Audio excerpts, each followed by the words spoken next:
Hey, everybody. I hope you're enjoying your Friday. Today, I'm going to be talking about relationships and love. So, this has all been motivated by the singles group that we're going to be starting at my church, New England Pentecostal.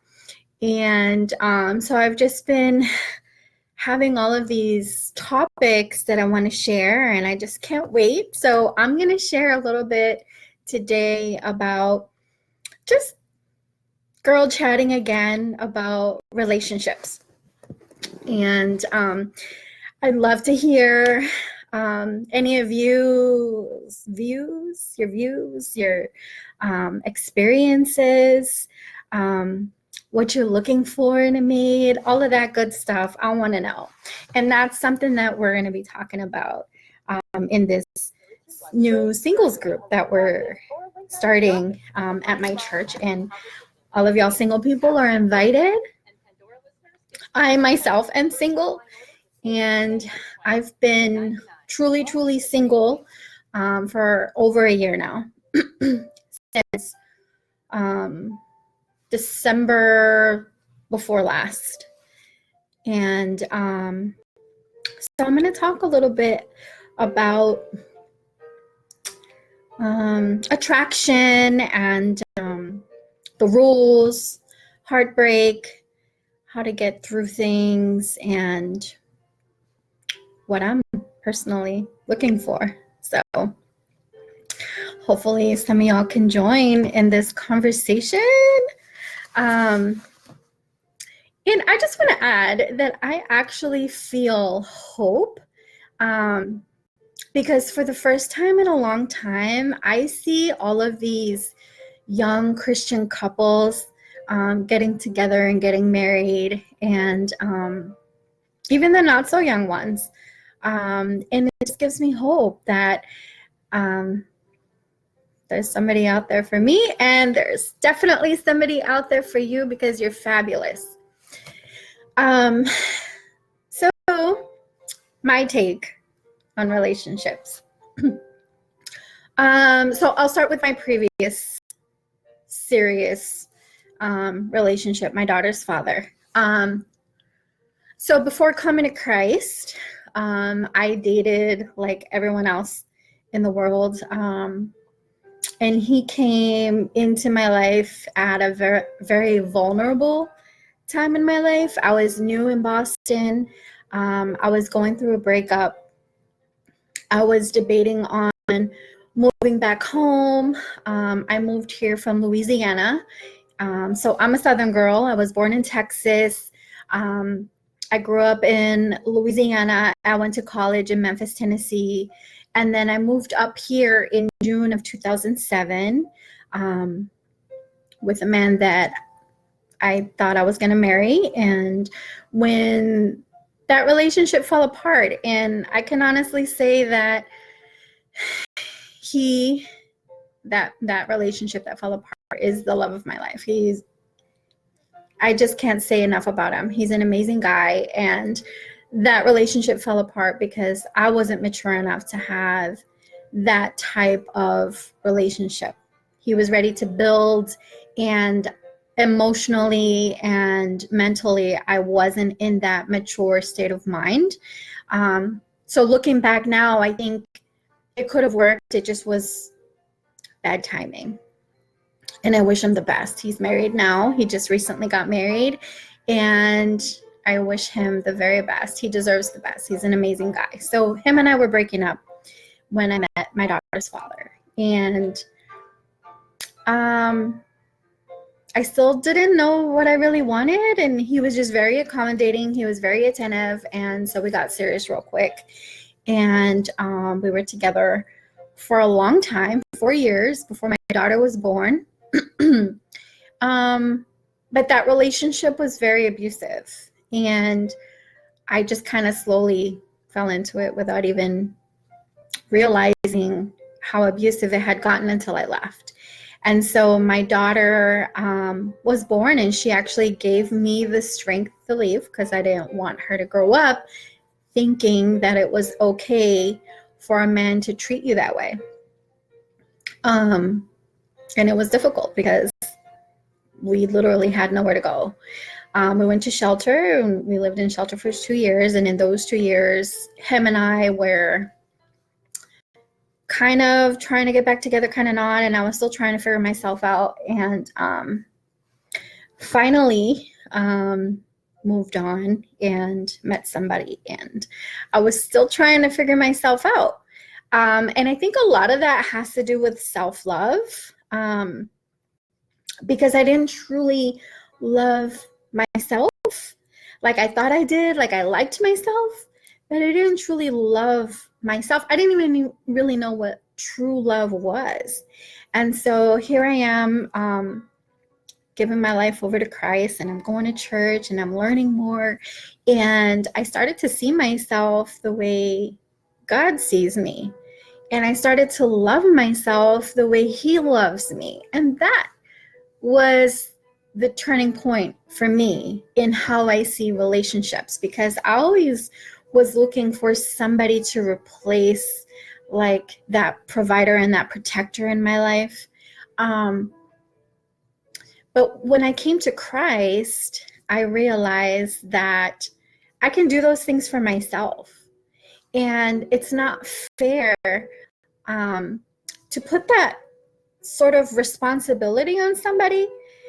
So when I came to Christ, I started this serious relationship with Jesus, and that was the longest time that I had ever been single. And it was difficult to be by myself, because I was always either entering into a relationship or leaving a relationship, but there was always a man in my life, like since I started dating.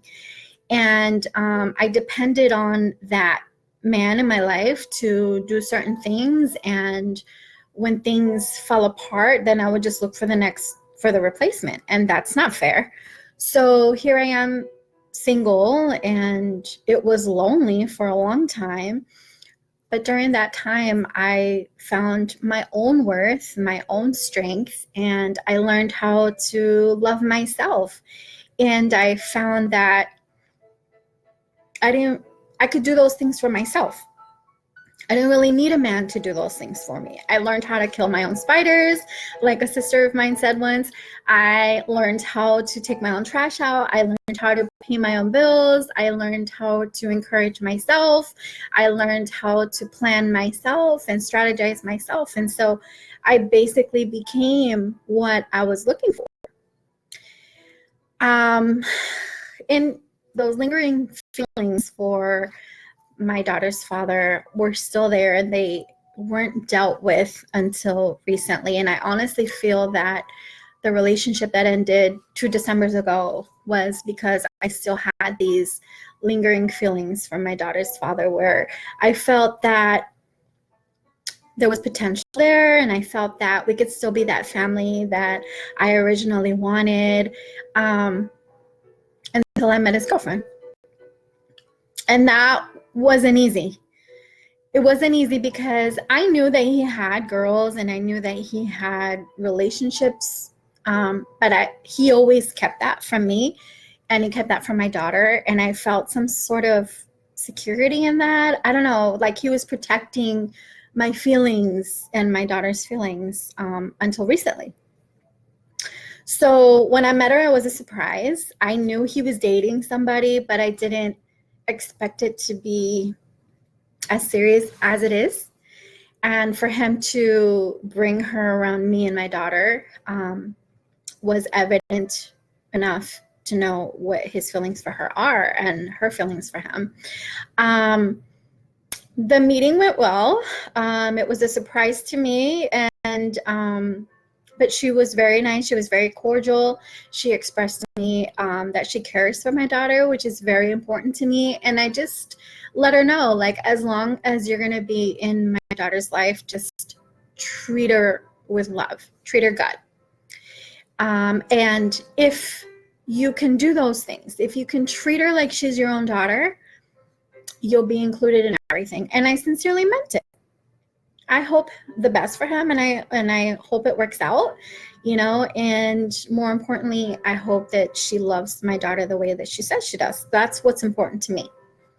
So what surprised me was how difficult that process was emotionally for me. Like, I knew him, and it was a long shot because he's not saved. He's a Christian who believes in God, but he's not walking. He hasn't committed his life to Jesus like I have. So that was necessary for me to close the chapter. And it was difficult. Like, I literally was sick to my stomach. And I actually cried. And I was like, I was telling myself, like, what is wrong with you? He's not good for you. Like, move on. But it was really difficult for me emotionally to actually close that chapter. So after that, I was able to sit with myself and with God and say, okay, what next? What am I looking for next? And this is what I want to talk to all of you about. So I don't know if any of you have gone through anything similar. So this is me coming out of the depressive stage of closing the chapter of what I envisioned my family to be. So right now it's just me and my daughter, and she's not very happy about it either, which is not easy for me because I got to keep it together so that she could keep it together so that we could, on to the next chapter. So one of the questions I asked myself was, what was my part in my previous relationship not working? Because it's very easy for you to say, what was their part? Like, it's very easy to point the finger and say, well, he did this or she did that, and I couldn't stand this, and this and that, or whatever. Okay, what was my part? That's a hard question to ask yourself, right? And so in thinking, what was my part, I had to remember, what did he used to complain about to me? And once you realize what your part was and why that previous relationship failed, then you can move on to having a more successful relationship, because you know not to do that anymore, right? If you're just, completely ignorant about it, then you're going to keep creating the same issues, and then the next relationship you have is not going to work. It's going to fail also. So ask yourself, what was your part in why your past relationships failed? What did you learn? So I learned to set boundaries in the beginning, because one thing that happened in that relationship was that I let him get away with certain things. So then when we moved in together and when things got serious, he continued that behavior and it got worse. So then it was just harder to go, because he's like, well, what? He didn't get it. Like, well, I used to, go out with my boys and I used to be drinking all the time, and all of a sudden it's an issue. So you need to nip it in the bud in the beginning. Don't put up with disrespect. Don't call me out my name, because I'm going to be out. Now I know I have no problem leaving, because now I know, like, my own self-worth. I don't have to deal with disrespect, because I have self-respect. So don't disrespect me. You don't have to allow that behavior while dating. So this is why dating is so important. Like, I got different mixed signals when I first became a Christian, because dating is so different when you're Christian, right? There's no sleeping together. You're celibate until you're married. And then you're actually dating to find a spouse when you're a Christian. So there's no playing around. There's no kissing. There's no sleeping together. There's none of that. So I had to basically reinvent myself on, okay, how are we going to do this? If there's no kissing, there's no dating, there's no physical anything, but I'm looking for my spouse. So how am I going to do this? And this is like the conversation that I'm sharing with you now. So attraction has changed.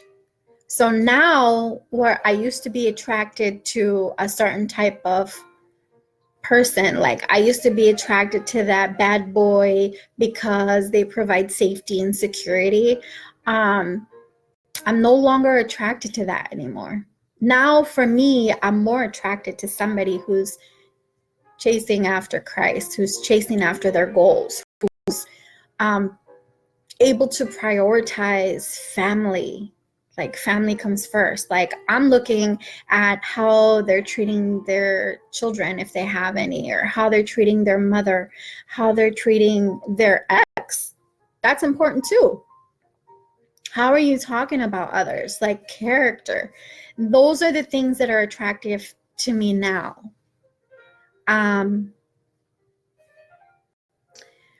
Spiritual maturity. You know, I want somebody that I can grow with spiritually, because I'm still growing and I want to be able to grow together. Like this is something that's very important to me, like the things of God. And if he's not there, or if he doesn't get it, then that's not something that I'm going to be able to share with him. And I want to be able to share, and I want to be able to worship together. I want to be able to pray together. That's something that's very important to me and to my daughter. So those are things that I'm looking for now. Stay tuned. Things might change. So the physical, it's still kind of important because there has to be a chemistry. There has to be like some sort of physical attraction, but that's no longer the most important thing. Like I'm not just looking for somebody like, dang, he's fine. I'm looking more for character, maturity, stability. Like, how do you handle issues? How do you handle your problems? Like, do you fly off the handle? Like, I've had that and I don't want that anymore. And I'm actually at a point in my life right now where I'm good by myself. So these are things that you're going to have to bring something positive into my life. Otherwise, I'm good, you know? And I thank God for that, because that was God who put me in this place of stability and maturity and, you know, just a sense of self and a sense of value, where these are some things that I'm not willing to compromise on. I can compromise on, you know, if you don't make a whole lot of money. Compromise on, you know, if you're trying to get there. Like, and even that, because I don't want a project, but even that, like, I've been there and I can probably help you. And then later on you can help me, you know, we can help each other, because the idea is that he's going to be stronger in areas that I'm weaker in, and I'm going to be stronger in areas that he's weaker in. And at some point we're going to balance out. So I'm okay with that, but I'm not going to compromise with disrespect. I'm not going to compromise with, you know, not the things of God not being important to him, or family values, and not prioritizing like family. That's very important to me. Like, I get it. Like, you want to be successful, but you should still have time for your family. That's very important to me. So those are the deal breakers. Disrespect, and if you want to be like ignoring my text messages, or ignoring my phone calls, or making me feel like I'm not a priority, then we're done. Because I guarantee you there's someone else out there that is going to answer that text. So you're going to disappear on me. Watch me disappear quick. And then some other things, like I was thinking about, like, what is he pursuing? Like, is he pursuing being better? Like, is he pursuing a greater self? Is he pursuing a better quality of life? Like, that is attractive to me, because that's where I'm at. I'm pursuing more. I'm pursuing more for myself. I'm pursuing more for my family, more relationship building, more, you know, more planning, you know, all of that. Like, what is he pursuing? That's important. Ask yourself that. Is he accommodating? Like, is he paying attention to certain things that are important? Because I guarantee you that person who actually cares and sees a future with you is not only going to be accommodating, but they're going to be paying attention to those little details. And I guarantee you that that person is going to make you feel real special. It doesn't take a lot of money to do that. For you to pay attention to something as simple as what color rose is her favorite, and then getting that exact flower or a rose, or it could be a daisy, it could be a lily, those little details, and then bringing her those flowers goes a long way. That makes somebody feel real special. Or listen to like those favorite things that you had in your life when you were a kid. Like, my dad used to do this, and my dad used to bring me this, and he used to tell me this. And then that person in your life is really listening, and then they accommodate it and they say those things or they do those things. That's really special. That will make me feel very special. And I think it's important to be friends first, because I like to laugh. Like, anybody who knows me knows, like, I can be very serious, but I can also be very silly. And I think that that's the trick on getting through life, because life is hard.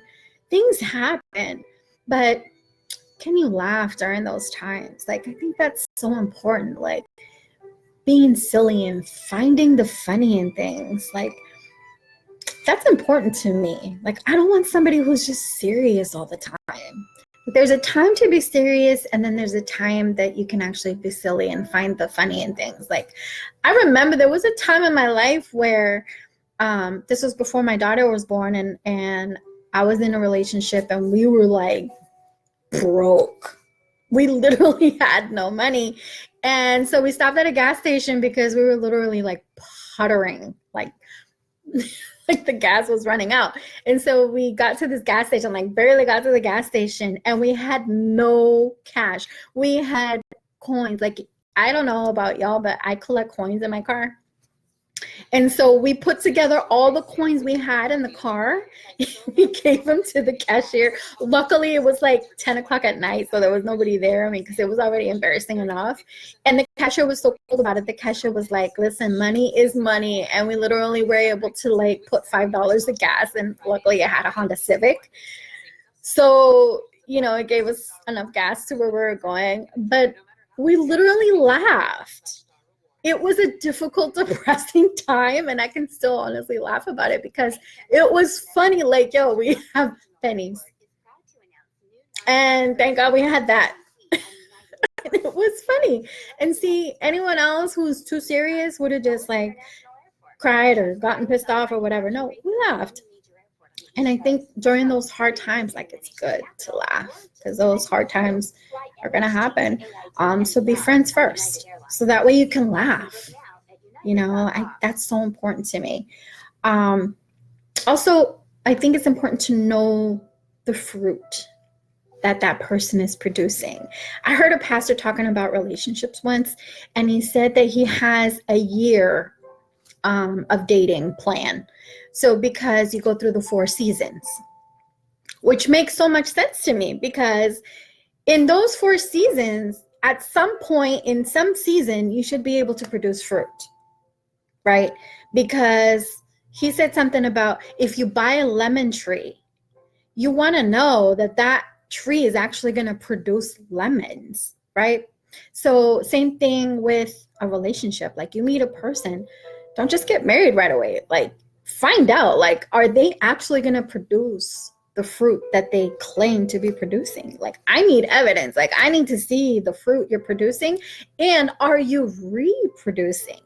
That's very important if you're a Christian, because you should have somebody that you're investing in spiritually, that you're helping cultivate them and grow them. That's the goal as a Christian, to help somebody grow in the things of God. And so I need to know, are you producing fruit and are you reproducing? And all crab apples, like my bishop talks about crab apples. If you are supposed to be producing apples, you better be producing apples, not no crab apples, not no peaches. You're supposed to be producing what you said you were going to be producing. And then communication. Communication is so important, right? So, and I think part of the problem with people being able to communicate is they don't listen. The most important thing when it comes to communicating is listening. Listening is more important than responding. Listen. Don't listen to respond. Actually listen to what that person is saying. Listen to the undertones. Listen to their body language. Listen. Like when somebody's bringing a complaint, especially I think this is where communication breaks down. So for example, if you're in a relationship and something is bothering you, right? As a woman, I'm speaking from a woman's perspective because I don't know if men do this, but from a woman's perspective, this is an issue that I've had with communication. So I'm in a relationship and there's something that's bothering me and I bring it to him. Instead of him listening, he gets defensive. Now, this is where communication breaks down because it's already making me feel vulnerable to bring it to you in the first place. And I'm bringing it to you because it's bothering me and I'm not looking for you to get your feelings hurt about it. I'm looking for you to understand what I'm feeling. And so if that person gets defensive, then suddenly I'm not going to want to communicate with you anymore. I'm going to shut down. And then the next time something bothers me, I'm just going to start distancing myself because I can't talk to you. Or if something's bothering me at work or something's bothering me at home and I come to you and I'm telling you about it and you're just like off in la la land, you didn't hear a word I said, that's going to break communication down. Listen. When somebody's speaking to you, listen. That's Francia's first tip on communication. Listen. Really listen. There's nothing better than a good listener.